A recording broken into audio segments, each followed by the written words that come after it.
নমস্কার বন্ধুরা।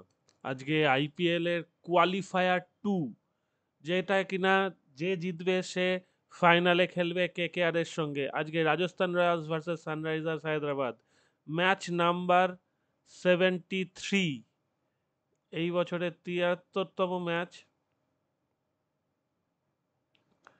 তো কালকে রাত্রিরে south Africa versus West Indies খেলা হয়েছে।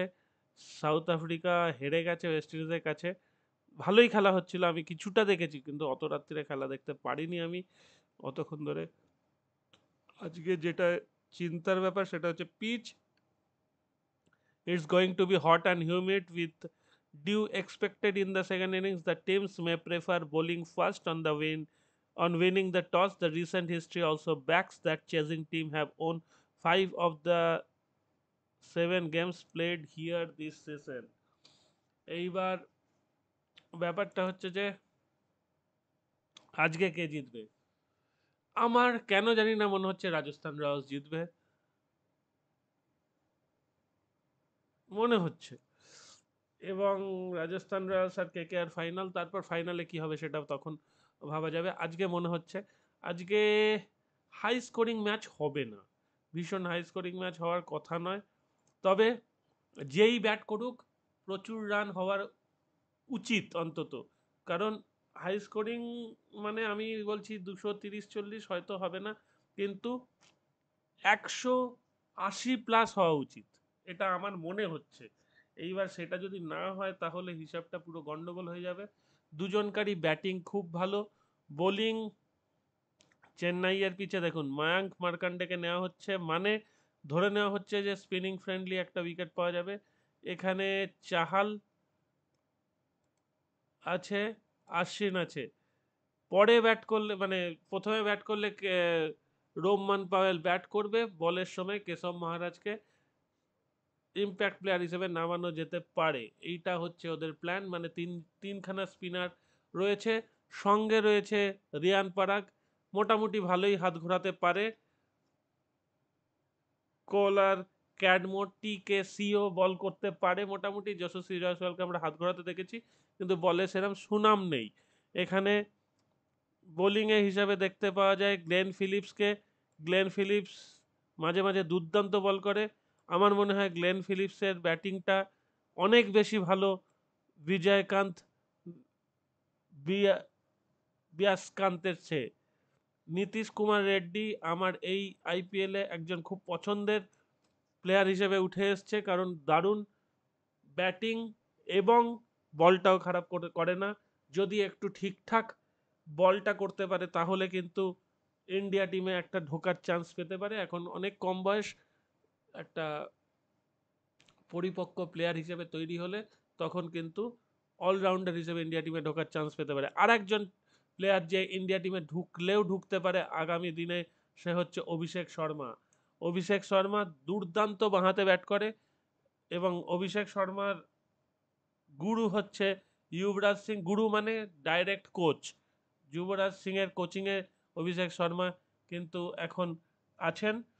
সুতরাং অভিষেক শর্মার ব্যাটিংয়ে অনেক রকমের পরিবর্তন আসবে, এটাই স্বাভাবিক, এবং সেটা দেখাও গেছে। অভিষেক শর্মা কি বিশাল ছয় মারতে পারে।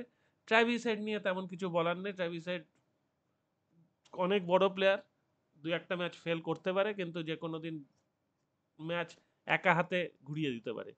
সেখানে সেরমভাবে হচ্ছে ক্লাসেনেরও ম্যাচ একা হাতে ঘোরানোর ক্ষমতা আছে। টিম হিসেবে দেখতে গেলে এটা অনেক অর্থোডক্স টিম।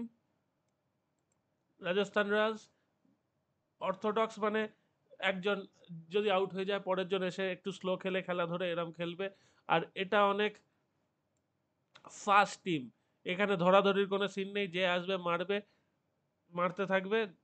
যদি মিস করে তাহলে এই টিমটা খুব বাজে পরিস্থিতিতে পড়বে, আর যদি হিট করতে থাকে তাহলে এই টিমটা যে কোনো পরিস্থিতি কাটিয়ে উঠতে পারে। এটাই হচ্ছে ব্যাপার।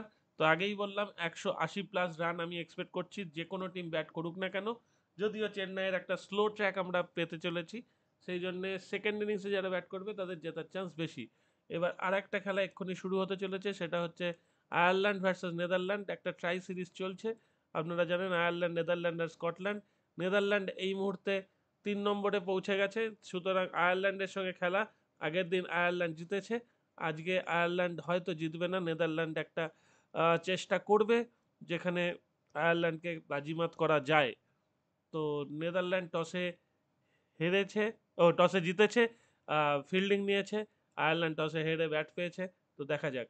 আর গতকাল ইংল্যান্ড ওমেন পাকিস্তান ওমেনের খেলাটা বেশ ভালো খেলেছে পাকিস্তান ওমেন। বাংলাদেশ কি খেলেছে বলবো না, কিন্তু ইউএসএ যথেষ্ট ভালো খেলেছে এবং একটা জ্যাকপট দিয়েছে। যারা ধরতে পেরেছেন তাদের জন্য, যারা ধরতে পারেননি তাদের কিছু করার নেই। আজকে ফুটবলে একটা ইম্পর্টেন্ট ম্যাচ আছে, জিরোনা ভার্সেস গ্রানাদা। ঠিক আছে, জিরোনা ভার্সেস গ্রানাদা, আমি এটা খুলে রেখেছি। জিরোনা 78 পয়েন্ট, সুতরাং জিতলেও পজিশন চেঞ্জ হবে না, হারলেও পজিশন চেঞ্জ হবে না। অন্যদিকে গ্রানাদা জিতলেও পজিশন চেঞ্জ হবে না, হারলেও পজিশন চেঞ্জ হবে না, এমন একটা পরিস্থিতিতে খেলা হচ্ছে। সুতরাং জিরোনা জিতবে বা ড্র করবে, এটাই ধরে নেওয়া যায়। চলুন আমরা টেনিসে চলে যাই। টেনিসে আজকে বেশ কিছু ভালো ম্যাচ আছে। 2:30 থেকে খেলা শুরু, আর কয়েক মিনিট পরেই শুরু হয়ে যাবে। আমি এইটায় ফিলিপ মিজোলিক একটা সেট জিতবে এটা ধরতে পারি। ঠিক আছে, কুইন্টিন হ্যালেস জেতার চান্স বেশি। উলফ এই ম্যাচটা জিতবে বলে আমার মনে হচ্ছে। বুরুচাগা সেদিনকে বলেছিলাম জিতবে, দেখুন এখনো জিতে আছে, থার্ড রাউন্ডে উঠে এসছে। আজকেও বুরুচাগা জিতবে। স্কোয়েড ভাবাসরি জিতবে এখানে। মিখাইল, আমার মনে হচ্ছে মিখাইল জিতে যাবে। ফেলিপে জেতার চান্স বেশি। জিজৌ জিজৌ জিতবে।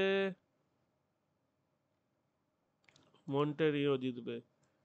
আর মেয়েদেরটা আমি একটু আহ, কম চিনি মেয়েদের, সুতরাং মেয়েদের প্রেডিকশনটা আমি সেইভাবে করতে পারবো না।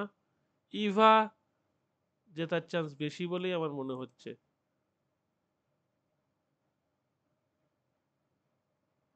ঠিক আছে, এই হলো আজকের মোটামুটি প্রেডিকশন, এখানেই শেষ করছি।